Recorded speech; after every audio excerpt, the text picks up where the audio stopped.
Guys, magandang hapon at magandang hapon na maulan kasi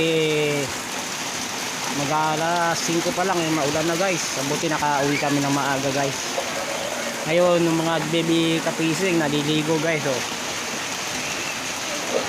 Naliligo sila guys. Ligo pag may time. Tapos ang sinasalinan nila guys yung malaking talyasi guys. So, malaking talyasi. Nak!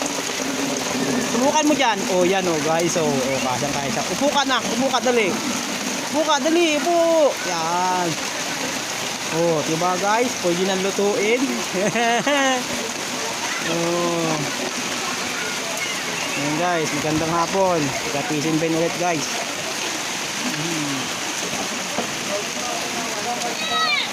Yan guys. Hindi lang po sila naliligo rito sa lugar namin guys. Marami